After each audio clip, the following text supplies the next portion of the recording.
Hey everybody, Matt Burke here. Tonight I'm going to be reviewing The Goon, Them That Don't Stay Dead, Part 1 of 4 by Eric Powell. For those of you who don't know, The Goon is this character that lives in kind of like a prohibition type era. It's a satirical comic, satirical and also horrific comic. It has awesome art by Eric Powell. He writes and illustrates the book.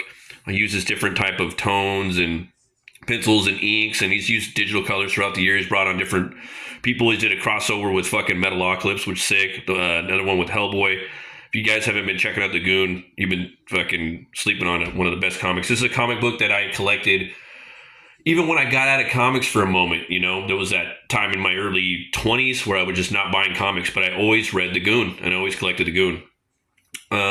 It's gone through, some changes up and down throughout the years. And he's finally back right now doing, I think he's doing a bi-monthly issue, which is cool. And he did this thing on Instagram. I follow him on Instagram. And he was basically asking his followers, hey, I'm going to put The Goon out. Should I do black and white and put out more stories? Or should I do a fully colored book and do less stories? And I was like, I was vocal about it. Like, hey man, you need to just do black and white. It looks awesome. Your style is perfect for that. And do more stories, more content. So here we go. That's what he did. He took, I guess the majority wanted that. It opens up with this lady. She's running. These thugs are trying to get her. Don't let her get away. They're chasing after her. She jumps. She gets onto the train like a hobo, crust punk, and this dude he grabs her by the leg. Loving the art in here, just you see the use of brush ink and pencil and also color pencil. Mixed multimedia, looks really cool. Lots of ink washes. They try to grab her. She gets away. Beautiful artwork, and she's clutching onto something. You got the Goon right here. He's taking out a bunch of zombies. You got a little clan dude back there, and he's getting it. Basically, he's making a little political shit right here with Trump and whatnot and MAGA, which kind of took me out of the story. I thought it was kind of lame. He doesn't have to put the modern politics in there too much. The book has always been a little political. But, you're making fun of the gun shit right here. And then you got women's rights. And then you have just a MAGA dude, when I say less work, when I say less women, more livestock. God made sheep fluffy in the right places for a reason. And it's kind of, I don't know. Personally, I think when comic book creators they go that hard on the politics, it's kind of lame. They need to keep them fucking little more in the middle of the road, dude. Like you're a really funny guy and a really talented artist too, great writer. But it's like, dude, keep your politics. Don't go too right or left. People change all the time. People change their politics too. Just don't do that. But anyways, he doesn't fucking linger too long on there because. But before the chairman of Harumph could announce the cake and lemonade, Vinny Nosferatu showed up and turned all those Jackodiles into vampires. So. He's, whooping some ass, turning those dude into vampires. And then you got this dude right here.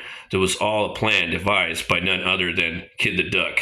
And this guy, Kid the Duck, he's been trying to set up the Goon for a bunch of these different miniseries.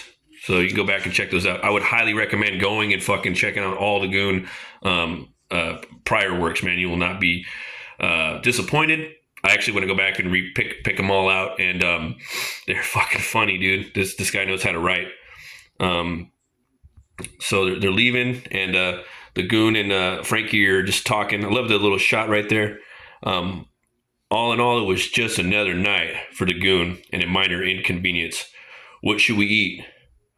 Chinese. Lead me the pork fried rice. Funny how you never got to... Funny, you used to never go for Chinese. Time changes a guy. So they're walking, and then you got this guy, the duck kid. He goes up to this bookstore, this hidden bookstore, and the lady answers, "Who is it?" "Morgan." "If it's Chad, you can tell him to piss off. I'm not renting anything else to his sex cult, and I still better get the butter off." It's just funny shit, dude. So they let him in. And he's searching for this crazy book, man. And there's another character from one of the other ones. You guys got to go back and read it. Killer artwork, very inspiring. Great cartoonist, and he gets this evil book. Man, he's gonna, this little guy right here.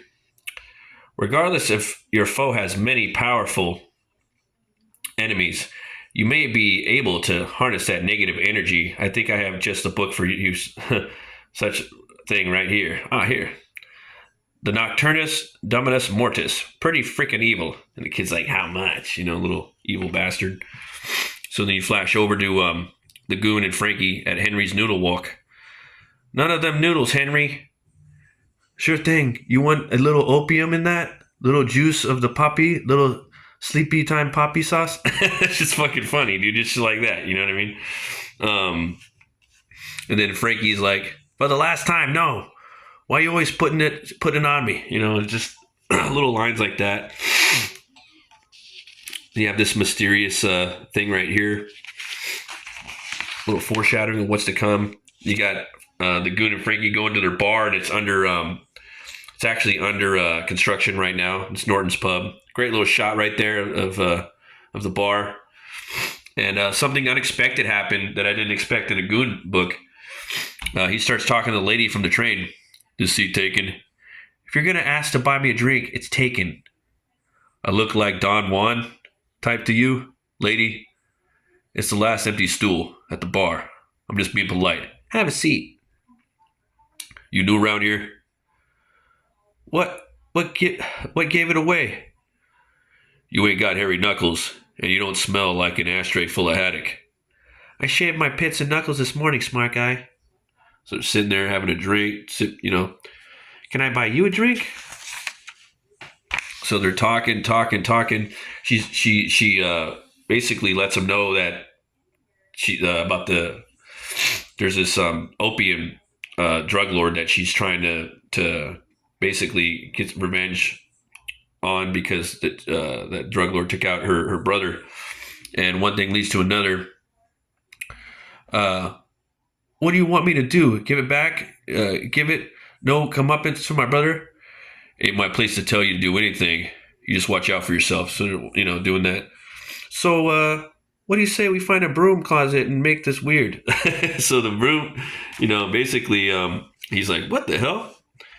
I'm a disease-free and have low expectations. Well, if you're going to be all romantic about it. So, he's about to, and you got the duck kid, he finds the zombie priest hat. And so if you guys don't know, spoilers, 1, 2, 3, the zombie priest is Rumpelstiltskin. And I love how Eric Powell made this character we were following for years. He's like, dude, it's Rumpelstiltskin. And I thought that was a really cool thing that he put into the lore of the book. And yeah, man, he does a spell, and then this dude just gets slurped up in there into the pot. You don't know what's going to happen. She comes, you flash back to them in the storage closet, bang, crash, clang. She's like, the hills are, she's singing Angela Lansbury or The Sound of Music. She's happy, and she's like, don't move, I'm gonna go get a shot, and the Goon's just fucking knocked out, man. He got some strange. Yeah, man, out of nowhere, these guys are coming for, and he's like, what the? They're chasing around the Norton's bar. Goon grabs one of these dudes, and she's like, I told you to stay out of it. But this one pulls a piece on her. Bam! Takes her out, man. Takes her out. I just don't let her have it, And then the Goon, lady, I don't even know your name. Give us the item, and the Goon just like, you boys done messed up. So I think then you have the crazy kid emerging from the pot. He's probably a mutated version or demonic mutated version of the zombie priest, something new.